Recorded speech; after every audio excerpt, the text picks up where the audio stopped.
Y me da mucho gusto saludar al doctor Giuseppe Lobruto, que ya está conectado. Giuseppe, ¿cómo estás? Buenos días. Buenos días, Ricardo. Yo conecto desde el complejo cultural. Muy bien, muy bien.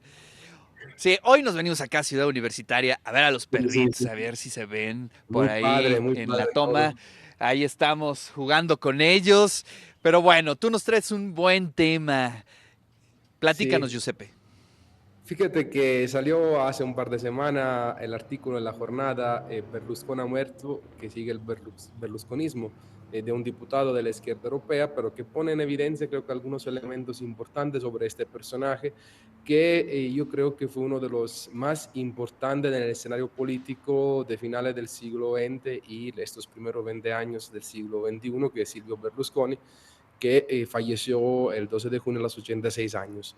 Creo que es importante hablar de él porque creo que representa la expresión de este populismo de derecha, expresión del neoliberalismo puro del partido de empresa que él creó, Forza Italia, y que tuvo un papel determinante en los últimos gobiernos italianos, pero que creo que el elemento para poder entender la realidad de hoy, y no solo en Italia, sino en el mundo, es digamos, haber hecho normalización de la extrema derecha en Italia. Acordémonos que él fue el primer gran político italiano en restablecer y darle un rol principal constitucional a la extrema derecha, en ese entonces Movimiento Social Italiano, luego Alleanza Nazionale, que luego se transformará en Fratelli d'Italia, que es el partido que hoy gobierna, digamos, este país. Oye, pues te tocó en carne propia, ¿no? Vivir esos años.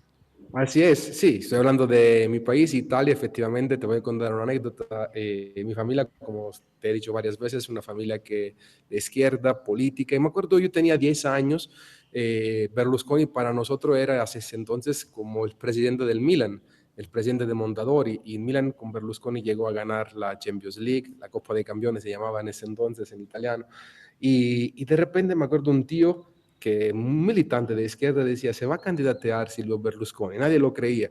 Y bueno, fue, digamos, el éxito del momento, era 1994, iba a la secundaria. Y la verdad, yo tuve que vivir eso porque también milité en la izquierda italiana, en el partido, y como joven, y muchas manifestaciones en contra de él. Me acuerdo que formó, digamos, el debate con, digamos, en ese entonces, en esos 15, 20 años, desde los 22, desde los 12 hasta los 30, más o menos antes de llegar a España, a México, me formó como persona y claro, viendo todo esto ahora que él fallece, parece que fue otra vida, pero sí, me tocó vivirlo en carne propia, estimado No, Ricardo. sí. Ahorita precisamente, bueno, desde ayer que me mandaste el tema y empecé a hacer como comparativos, es muy curioso, o bueno, no hay casualidades, más bien hay que subrayarlo, como mientras Berlusconi estaba en Italia, pues acá también teníamos el salinato, ¿no? Y también yo estaba en la Sí, primaria viviendo esos discursos públicos, ¿no? Por ejemplo, aquí pues te decía, vamos al primer mundo, México está ya en otro asunto y bueno, nos llegó el 94 y nos cambió y pum, completamente la sí. historia. Es interesante esos paralelismos, por lo menos entre Italia y México, y que por cierto, no guardaban muy buena relación México-Italia por aquellos años, te acordarás. Así es. Sí, totalmente de acuerdo. Hay un paralelismo muy fuerte porque aunque Salinas no crea un partido de empresarios, está en el PRI, pero la lógica es esa.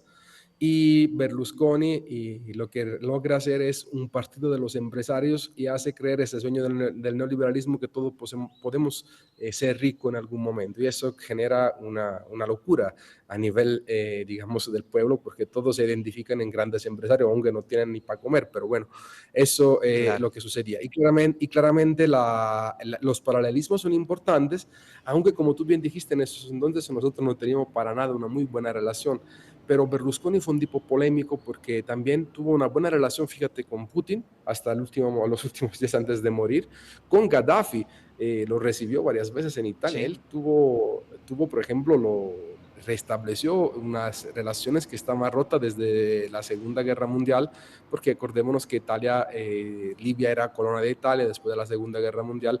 El pueblo líbico, sobre todo después de la revolución de Gaddafi de los 70, reclamaba a Italia unas indemnizaciones muy fuertes por todos los, digamos, que había sucedido durante la colonia. Pero Berlusconi más que nada no solo fue un tipo polémico, como Salinas fue un tipo que entendía que las finanzas jugaban un papel muy importante para enriquecerse y utilizar la política para enriquecerse.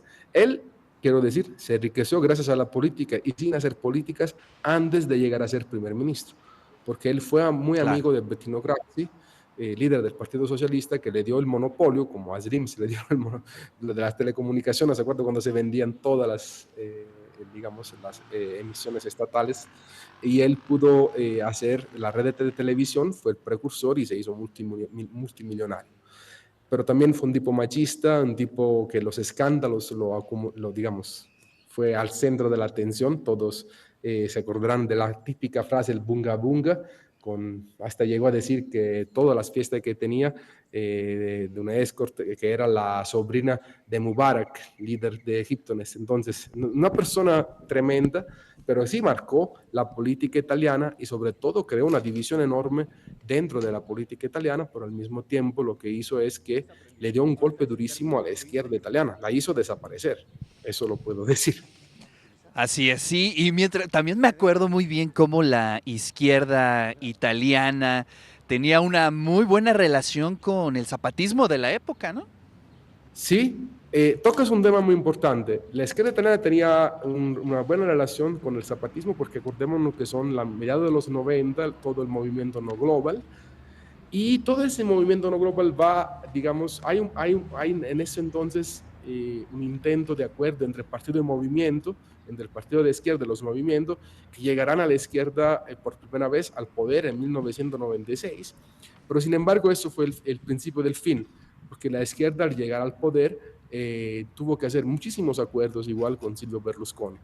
Eh, Te cuento algo que me tocó vivir ahora que estuve en Italia. Uno de los grandes intelectuales de Italia, que fue el líder de Rifondazione Comunista, Fausto Bertinotti, que les aconsejo que lean uno de sus últimos libros, muy interesante para entender también su pensamiento. Me acuerdo cuando él estaba en el gobierno como ministro, en este gobierno de izquierda de Massimo D'Alema, decía que era muy amigo de Silvio Berlusconi y que lo respetaba mucho. Yo no sé hoy, después de tantos años, después de lo que el Berlusconi significó para Italia, ese momento es llamado de la Segunda República que rompió con Tangentopoli, que todo el escándalo de las mordidas que hubo a finales de los 80 y que hizo desaparecer los grandes partidos de masa. No sé, Fausto Bertinotti, ¿qué diría hoy sobre Silvio Berlusconi? Porque sí, Ricardo, marcó la historia política y social de Italia, marcó un nuevo rumbo al cual se encaminó Italia y fue precursor con respecto, por ejemplo, a Suecia, España y Finlandia, que son estos países donde apenas va ganando la extrema derecha. Berlusconi desde los 90 fue incluyendo paulatinamente a los de extrema derecha y en su gobierno, y eso, digamos, creó las bases para que hoy en Italia hay una aceptación de ese movimiento, de ese partido y sobre todo una fuerte aceptación para que esté en el gobierno, que es lo más preocupante. Así es, Giuseppe. Pues te agradezco muchísimo esta columna. Te mando un fuerte abrazo. Abrazos hasta allá al Complejo Cultural Universitario.